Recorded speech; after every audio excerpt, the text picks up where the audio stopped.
vocês? Hoje nós vamos para mais uma gravação dos sextos anos. Hoje nós vamos dar sequência falando sobre a Grécia.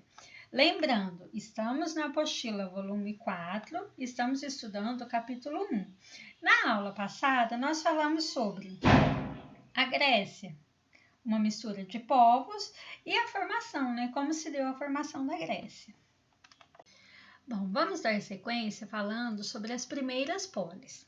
As cidades gregas, elas começaram a se formar a partir do século IX a.C. e é conhecida como polis. Era muito diferente das cidades que conhecemos hoje. Geralmente, ela contava com um centro urbano e uma área rural de produção agrícola, ocupada por camponeses. Sua característica mais importante, porém, era sua total independência e seu governo autônomo. A polis grega, ela tinha uma cidade-estado, a própria vida econômica e organização social específica e as próprias leis. O que chamamos hoje de Grécia Antiga não era um estado único, mas sim um conjunto de pequenos estados independentes, ou seja, um conjunto de polis. Cada polis ela era governada por um rei, que era o Basileu. Ele era escolhido entre os grandes proprietários de terra e governava com o apoio desse grupo. Esse tipo de governo, em que o poder estava nas mãos de um pequeno grupo, ele era chamado pelos gregos de aristocracia. É palavra que significa autoridade dos melhores.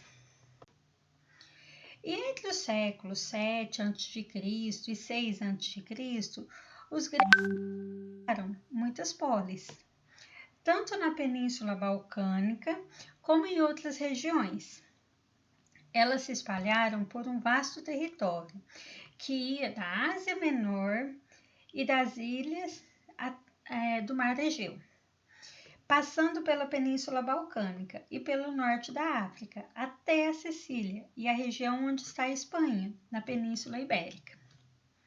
Apesar das diferenças entre elas, essas cidades-estados tinham a mesma língua, a mesma cultura e as mesmas crenças. Por esse motivo, podemos falar de uma civilização grega. E aqui nós temos algumas imagens de como eram as cidades, as polis gregas e como eles viviam, e como eles realizavam as construções. Os gregos, eles eram politeístas. O que significa, Eles acreditavam em vários deuses.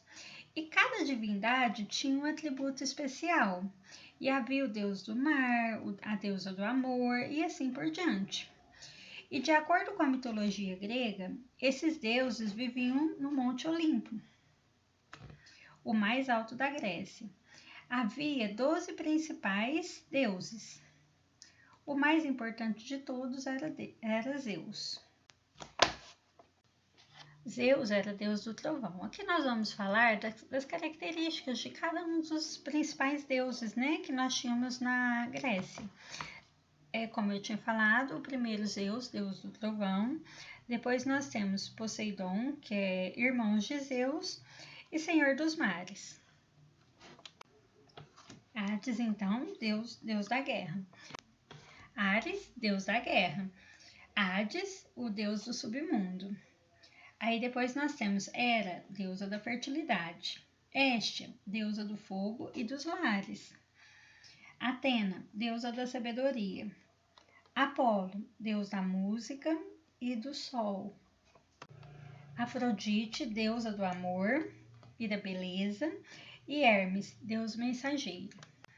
Artemis, deusa caçadora. E Hefesto, deus do fogo. Os 3 deuses grandes, que é Poseidon, o irmão mais velho de Zeus, e Hades, que é o deus do mar. Hades, mesmo sendo irmãos de Zeus e Poseidon, não vive no Monte Olimpo. Hades é o deus dos mortos. E Zeus é o líder dos deuses que vivem no Monte Olimpo.